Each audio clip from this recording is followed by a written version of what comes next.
week ago, if we'd be out here saying that Officer Zach Martinez would be going home, I wouldn't have believed it. But that is the case. The night of the incident, just to preface some of the injuries and the condition that Officer Martinez was in, the first officer that responded to him was also an EMT. And in his words, he thought he was dead. He said he tested for his pulse and was surprised when he found one. From that moment, the care, the love, and the support that has been surrounding Officer Martinez, and by the grace of God, we're very grateful that he's going home today. He still has a very long road to recovery. His list of injuries has not lessened.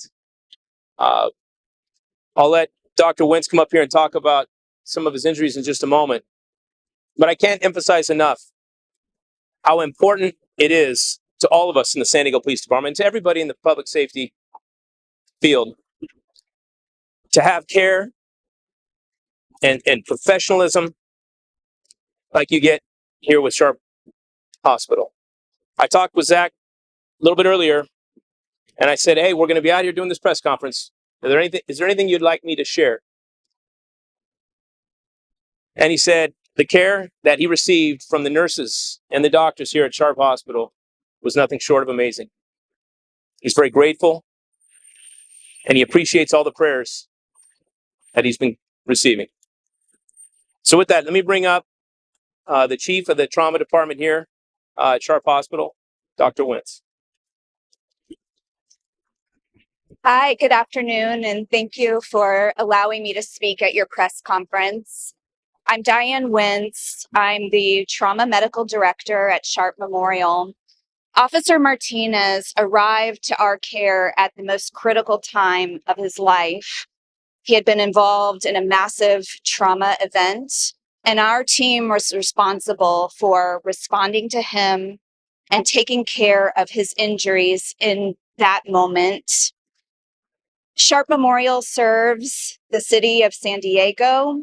San Diego County is a well-oiled machine for trauma. There are 5 adult trauma centers.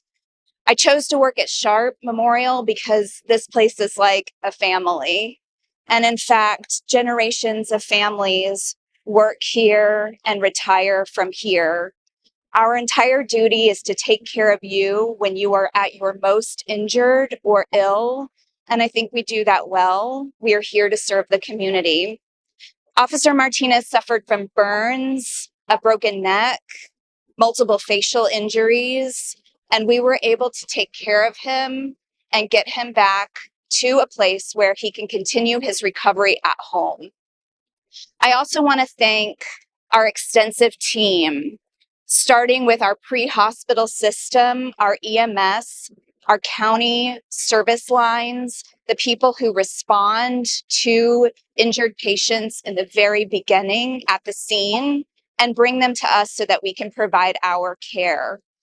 I also want to thank the nursing staff who bend over backwards to treat every patient like family. We do everything that we can to make your visit as comfortable as possible. I also want to thank the endless staff members and the entire workforce that is inside this building that shows up to work every day, leaving their families so that they can take care of the people of San Diego. And finally, I would like to thank the police force for all that they do to protect us and keep us safe, including here at work and on our way home. Thank you. Today is nothing short of a miracle. And I know there were a lot of people that provided help that day. Our firefighters, the medics, and the staff here at Sharp Hospital. Because of some of his injuries, staff over at UCSD as well assisted. And I think Dr. Wentz probably said it best. We have a special community here in San Diego, and it's times like this that bring people together.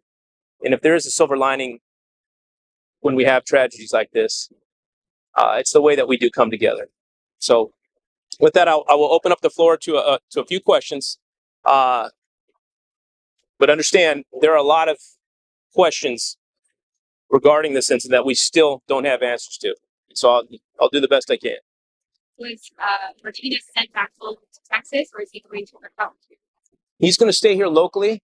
He's surrounded by family, and he'll be able to check in and out of the hospital as needed as he recovers. Talk a little bit about just the crash itself. We had heard that the chase had been called off, and then they were broadsided. So I'm just kind of curious to see, what you can talk about in terms of them being broadsided. How did that occur? And how fast was the suspect going at the time?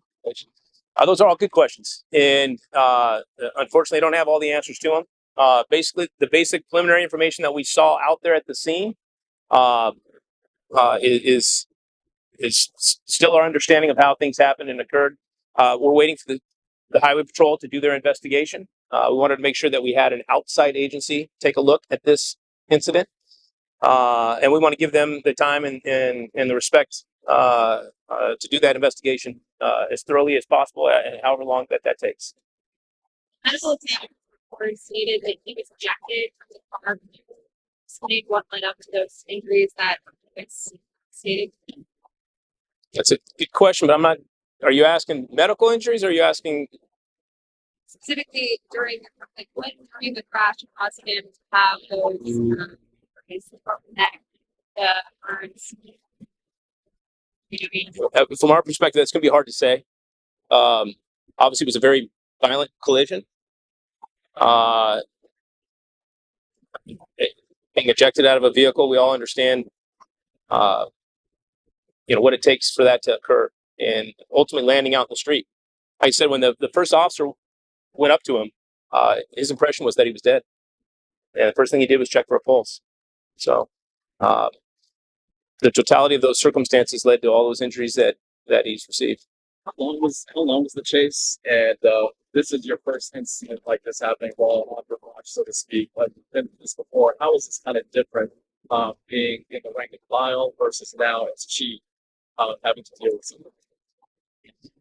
Well, the duration of the attempt at a traffic stop, which turned into a very brief pursuit to the point of impact, is going to be very short. We're talking 20, 30 seconds. The exact time, I don't know. We'll wait for this investigation to conclude.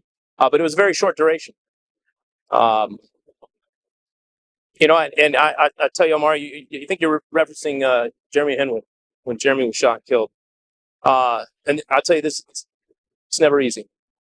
Our police officers have got a very difficult job that they do every single day.